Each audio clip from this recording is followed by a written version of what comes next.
Hello friends, I am C Divyanshu Sengar. आज का हमारा टॉपिक है transportation of goods under GST and GTA provisions. इसमें हम समझेंगे जीटीए प्रोविजन से रिलेटेड क्या क्या एग्जेम्पशंस या रिक्वायरमेंट एप्लीकेबल होगी, रजिस्ट्रेशन कंडीशंस क्या है, टैक्स रेट क्या रहेगी, आईटीसी कैसे कैसे लेगा या नहीं मिलेगा, आरसीएम कब एप्लीकेबल होगा, कौन कौन सी कैटेगरीज हैं जिन पर आरसीएम एप्लीकेबल होगा।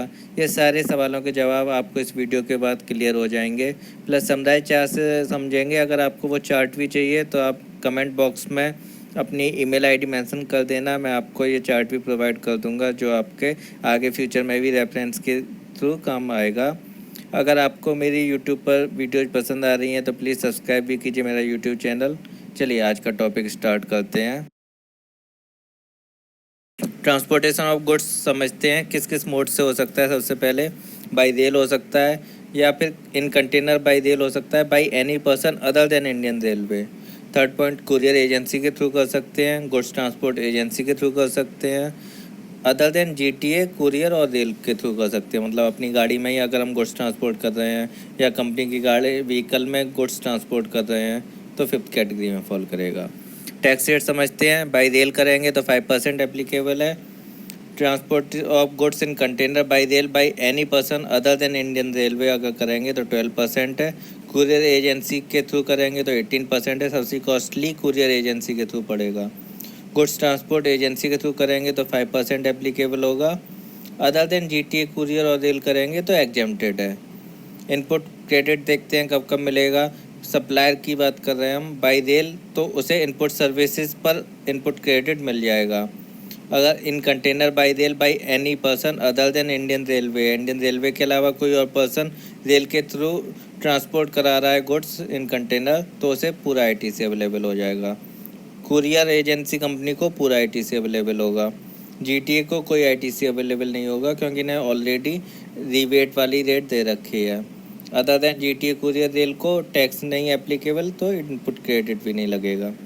अब कुछ एग्जेम्पशंस भी दे रखी हैं। बाई रेल के थ्रू अगर गुड्स ट्रांसपोर्ट हो रहे हैं तो कुछ गुड्स में एग्जेम्पशन दी हुई है, जैसे रिलीफ मटेरियल अगर ट्रांसफ़र हो रहा है तो एग्जेम्पशन है। Defence and military equipments, newspaper, magazines जो रजिस्ट्रार के अंडर रजिस्टर्ड है, न्यूज़पेपर रजिस्ट्रार पर रजिस्टर्ड है।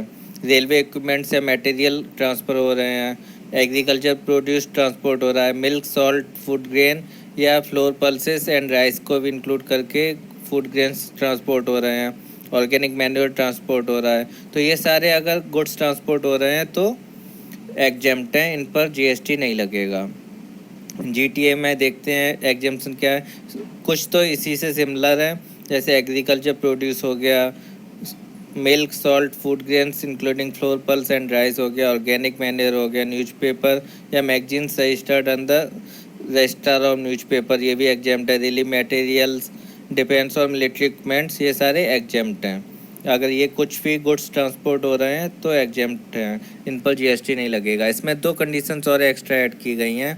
पहली कंडीशन है कि अगर टोटल कंसाइनमेंट की वैल्यू जो चार्जेज चार्ज किए हैं वो 1500 से ज़्यादा नहीं है तो पूरे कंसाइनमेंट के गुड्स एग्जेम्प्ट हैं। मान लीजिए 2 पर्सनस के गुड्स हैं, एक की वैल्यू 700 हो रही है, एक की वैल्यू 800 हो रही है, टोटल 1500 रुपीज़। कंसाइनमेंट वैल्यू 1500 की लिमिट में है तो उस पर जीएसटी एप्लीकेबल नहीं होगा। एक और कंडीशन है, अगर किसी सिंगल कंसाइनी की कंसाइनमेंट चार्जेज 750 से कम है सारे गुड्स के मिला के तो उस पर जीएसटी एप्लीकेबल नहीं होगा। 750 या 750 से कम है तो जीएसटी एप्लीकेबल नहीं होगा। मान लीजिए मिस्टर राम है, उसके 4 कंटेनर जा रहे हैं एक साथ, उस चारों की वैल्यू 150 ईच है तो टोटल वैल्यू हुई 600। 750 की लिमिट के अंडर में है तो उस पर जीएसटी एप्लीकेबल नहीं होगा, एग्जेम्प्ट है। तो ये दो लिमिट हैं 1500 एंड 750 की। अगर इन दोनों लिमिट्स में फॉल करता है तो भी जीएसटी एप्लीकेबल नहीं होगा। चलिए आगे चलते हैं। चलिए आगे समझते हैं। अब जीटीए कवर करते हैं हम लोग। जीटीए की डेफिनेशन समझते हैं पहले। Any person who provide services in relation to transport of goods by road and issues consignment note by whatever name called. मतलब जीटीए की डेफिनेशन अब डिफाइन कर दी है। कोई भी पर्सन अगर गुड्स ट्रांसपोर्टेशन की सर्विस प्रोवाइड करता है और कंसाइनमेंट नोट इशू करता है, उसका नाम कुछ भी रखे, चाहे बिल्टी रखे या कोई ऐसा भी नाम रखे, वो जीटीए बोला जाएगा। ये notification number 12/2017 central tax rate में डेफिनेशन प्रोवाइड की गई है। अब आरसीएम भी एप्लीकेबल किया गया है जीटीए के केस में, तो इसमें स्पेसिफाइड कैटेगरीज, स्पेसिफाइड पर्सन्स बताए गए हैं जिन पर आरसीएम एप्लीकेबल होगा। ये कौन है? 7 स्पेसिफाइड पर्सन्स हैं। पहला है कोई भी फैक्ट्री जो फैक्ट्रीज एक्ट 1948 में रजिस्टर्ड हो, सोसाइटी जो सोसाइटी रजिस्ट्रेशन एक्ट में रजिस्टर्ड हो, एनी कोऑपरेटिव सोसाइटी हो जो किसी भी एक्ट में रजिस्टर्ड हो, कोई भी पर्सन जो CGST, AST, UTGST एक्ट में रजिस्टर्ड हो। फिफ्थ कैटेगरी है कोई बॉडी कॉर्पोरेट मतलब कंपनीज। सिक्स कैटेगरी है कोई पार्टनरशिप फर्म, या तो लॉ में रजिस्टर्ड हो या ना रजिस्टर्ड हो, लेकिन अगर पार्टनरशिप फर्म है तो कवर्ड हो जाएगी। And last point casual taxable person. ये सारी कैटेगरीज अगर फॉल करती हैं, इनको अगर कोई जीटीए सर्विस प्रोवाइड करता है तो ये आरसीएम कैटेगरी में आएंगे। ये नोटिफिकेशन नंबर 13/2017 सेंट्रल टैक्स में कवर कर दिया गया है। अब समझते हैं कि आरसीएम एप्लीकेबिलिटी जब होगी तो क्या टैक्स रेट रहेगा, या फिर इनपुट ले सकते हैं या नहीं, और आरसीएम एप्लीकेबल नहीं होगा तो क्या कंडीशंस आएंगी।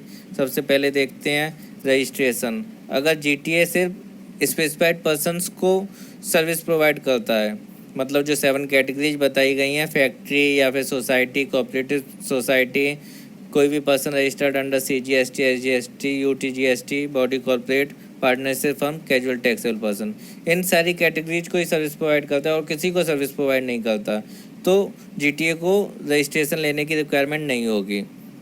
लेकिन जो सर्विस ले रहा है, जो भी रिसीवर है, उसे कंपलसरी रजिस्ट्रेशन कराना पड़ेगा जीएसटी में।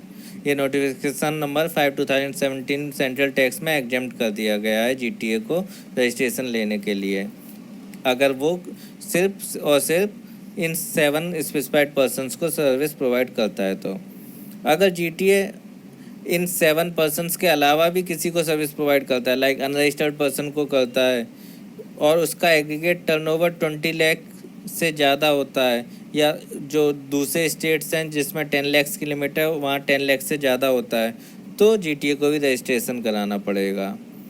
ठीक है, इसमें समझ गए। अगर एक एग्जांपल लेते हैं, मान लीजिए 5 लाख रुपीज की सर्विस प्रोवाइड करता है अदर देन स्पेसिफाइड पर्सन को, एंड 10 लाख की सर्विस प्रोवाइड करता है स्पेसिफाइड पर्सन को, तो 10 और 5 15 लाख हुई, तो रजिस्ट्रेशन लेने की ज़रूरत नहीं है।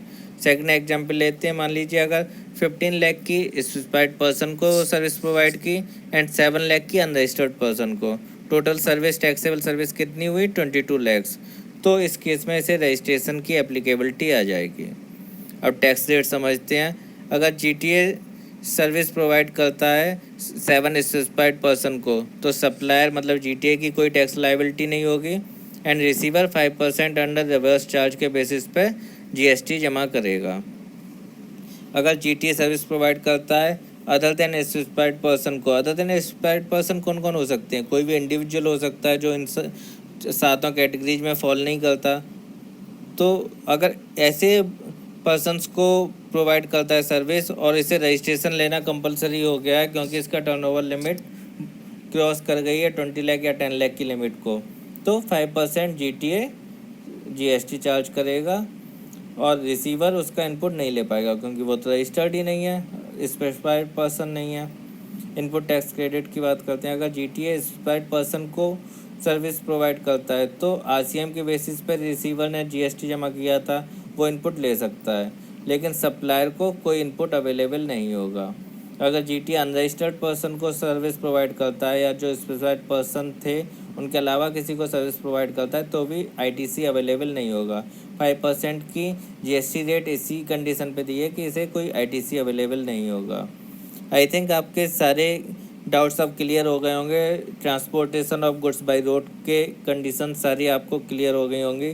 अगर आपको और भी कोई क्वेरी है तो आप कमेंट बॉक्स में मेंशन कर सकते हैं। अगर आपको मेरी ये वीडियो पसंद आई हो तो प्लीज़ लाइक कीजिए, शेयर कीजिए, एंड मेरा चैनल भी सब्सक्राइब कीजिए। Thanks a lot.